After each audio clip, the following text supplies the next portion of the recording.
कभी भी शंख में जल भरकर पिंडी पर नहीं चढ़ाया जाता।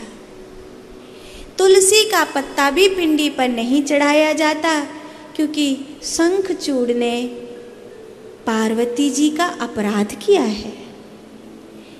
लोग कहते हैं कि श्री नारायण ने वृंदा का सतीत्व भंग किया और ये सब कहानी हुई। ये कहानी झूठी है। आपके शास्त्र में, हमारे हिंदू धर्म के पुराणों में अंग्रेजों के द्वारा, म्लेच्छों के द्वारा बहुत करेक्शन किया गया। जब म्लेच्छों ने हमारे पुराणों शास्त्रों को जला दिया, हमारे ऋषियों की लिखी हुई हस्तलिखित किताबों को जला दिया, तब आप इतिहास में जाएंगे तो कुछ पढ़े लिखे अंग्रेज ऐसे थे जो केवल यही काम करते थे कि कहाँ क्या करेक्शन किया जाए, जिससे हिंदू संस्कृति पाश्चात्य संस्कृति में परिणत हो जाए। तलाक, बलात्कार, ये शब्द सनातन धर्म की किसी डिक्शनरी में नहीं है, किसी डिक्शनरी में नहीं है। ये पाश्चात्य डिक्शनरी के शब्द हैं। तलाक, बलात्कार, ये शब्द हिंदू संस्कृति की डिक्शनरी के है ही नहीं। विचार करने वाली बात है, जो कृष्ण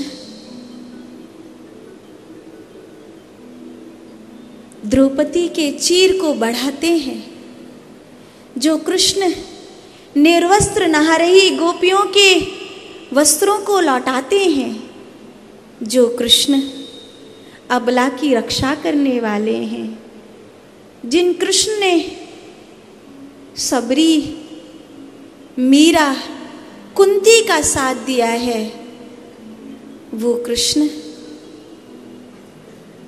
वृंदा का सतीत्व छीनने जाएंगे? कभी नहीं। ये नारायण पर बड़ा भद्दा आरोप है, ये मेरे नारायण पर बड़ा झूठा आरोप है। और जब से तुमने नारायण के सर पर लगाए हुए इस आरोप को सत्य मान लिया है, तब से तुम्हारी भक्ति भी कलंकित हो गई है। तुम्हारी भक्ति तब से कलंकित हो गई है। यही कारण है कि आज हिंदू धर्म के लोग खुली आंखों से देखते हैं और झांकियों में लोग पार्वती जी का अपमान करते हैं, सीता जी का, राम जी का अपमान करते हैं, महादेव को चिलम फूंकते हुए दिखाते हैं। ऐसे ऐसे गाने की तेरे कमर को सूती हाल है, उस पे राधा को नचाते हैं। तपस्विनी राधा का अपमान झांकियों में होता है, रासों में होता है, और उसको हम देखते हैं और मजे लेते हैं। एक झांकी निकल रही थी, मैं देख रही थी, उसमें शराब पी करके कुछ पतले पतले लड़के जनानी और आदमी बने हुए थे, और गणेश के पप्पा तुम्हारी भांग नहीं घोटूंगी, तेरी भांग घोंटवे ते पहले मायके चली जाऊंगी, ऐसे डायलॉग बोले जा रहे थे। जिन भगवान की पूजा कर रहे हो, उन भगवान पर इतने गंदे डायलॉग सुनते हो, शोभा देता है? लेकिन ये हो रहा है, सनातन धर्म में हुआ है। और रही सही कसर, अब वो एक पिक्चर आई ना, उसने तो पूरा सत्यानाश ही कर डाला। उसमें तो राम जी चमगादड़ों से लड़ रहे हैं, उसमें तो रावण पुष्पक विमान में बैठ के नहीं, चमगादड़ पे बैठ के जा रहा है। सीता जी का घोर अपमान। वैसे तो हम हिंदू सनातन धर्म में मंदिरों में अपनी बेटियों को कह रहे हैं कि कपड़े पूरे पहन करके जाओ, सर पे पल्लू ढको, और वैसे उसमें सीता जी के ही कपड़े हटा दिए। और धार्मिक सीरियल तो देख लो, अधिकांश धार्मिक सीरियलों में सबसे ज्यादा देवी देवताओं के ही कपड़े उतारे जाते हैं। कौन सी ऐसी देवी होंगी जो इतने कम कम कपड़े पहन करके रहती होंगी? जब कोई हिंदू धर्म की नारी अपने सर पे पल्लू नहीं हटने देती है, तो मैया पार्वती जी को इतने कम कपड़ों में कैसे दिखा सकते हो तुम? ये संस्कृति का अपमान है, ये हमारे हिंदू धर्म का अपमान है कि भद्रकाली को हम सिगरेट पीती हुई दिखा रहे हैं और पोस्टर लगवा रहे हैं। ये अपमान है, ये घोर अपमान है। लेकिन सीरियल्स में, फिल्मों में, नाटकों में, छोटे नुक्कड़ रासों में, झांकियों में हमने इन अपमानों को खूब देखा है और खूब मजा लिया है। हमने अपने भगवान को कलंकित होते देखा है। यही कारण है कि आज हिंदू धर्म इतना सिकुड़ गया है कि पूरी धरती पर आज कहने के लिए हमारे पास ये नहीं है कि ये सुई के नोक के बराबर भूमि हिंदुओं की है। पूरी दुनिया में, पूरे धरती पर बता दो कहाँ आप कह सकते हो कि ये हिंदुओं की जगह है, ये सनातन धर्मियों की जगह है।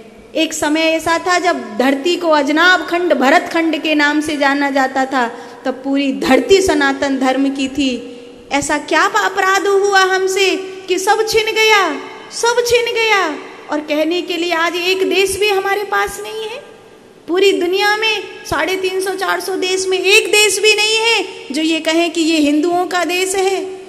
जिस जगह पर 80 करोड़ हिंदू रहते हों, उनके पास ये ना हो कहने के लिए कि ये देश हिंदू राष्ट्र है। कम से कम पूरी दुनिया में भाई किसी को 150 देश मिले हैं, किसी को 60-70 देश मिले हैं, किसी को 2 देश मिले हैं, किसी को 5 देश मिले हैं, किसी को 25-50 देश मिले हैं। कम से कम इतनी बड़ी आबादी वाले हिंदू को एक देश तो मिलना चाहिए था। एक था, वो भी गांधी बापू ने छीन लिया।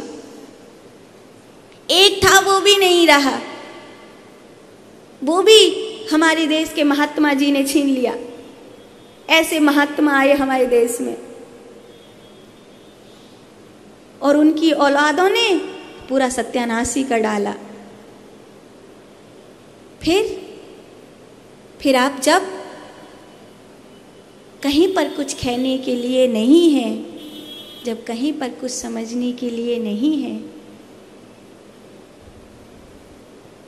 तो विचार तो करना पड़ेगा ना कि ये क्यों हुआ है। इसलिए हुआ है क्योंकि हमने अपने भगवान का अपमान किया है। हमने अपने भगवान का अपमान होते हुए देखा है। गानों में, फिल्मों में, नाटकों में लोगों के मुंह से अपने गुरु की निंदा सुनी है हमने बड़े मजे से। हमने बड़े मजे से सुना है, साधु संतों का अपमान होते देखा है। हमारे देश में तो लट्ठों से महात्मा को मार दिया जाता है, संतों को मार दिया जाता है, कोई कुछ नहीं कहता। इसीलिए ये हो रहा है हमारे साथ। इसलिए इस कथा को बदलो, समझो, विचारो। नहीं, श्री नारायण ने तुलसी के साथ कुछ ऐसा नहीं किया। अगर ऐसा किया होता, विचारणीय है। आज की किसी भी नारी को देख लीजिए, अगर कोई पुरुष किसी नारी के साथ जबरदस्ती करता है और उसके सील को छीनता है, तो आप बता दीजिए क्या वो नारी उस पुरुष के साथ विवाह करेगी? कभी नहीं। विवाह तो छोड़ दीजिए, उस पुरुष को कभी क्षमा नहीं करेगी, कभी क्षमा नहीं करेगी उस पुरुष को। तो तुलसी ने शालिग्राम जी से विवाह क्यों कर लिया? क्योंकि तुलसी पुष्कर में भगवान नारायण के लिए ही तपस्या कर रही थी। ब्रह्मा जी ने तुलसी से कहा था, वृंदा से कहा था कि ये गोप है, ये श्रापित है राधा रानी का, इसे विवाह कर ले, इसे विवाह कर ले, तुझे नारायण प्राप्त होंगे। ब्रह्मा जी के कहने से तुलसी ने विवाह किया है शंखचूड़ से नारायण को प्राप्त करने के लिए। और जब शंखचूड़ के पापों का अंत हुआ और वो पुनः शंख बनकर भगवान की सेवा में गया, तो वो वृंदा तुलसी के रूप में भगवान की सेवा में समर्पित हो गई।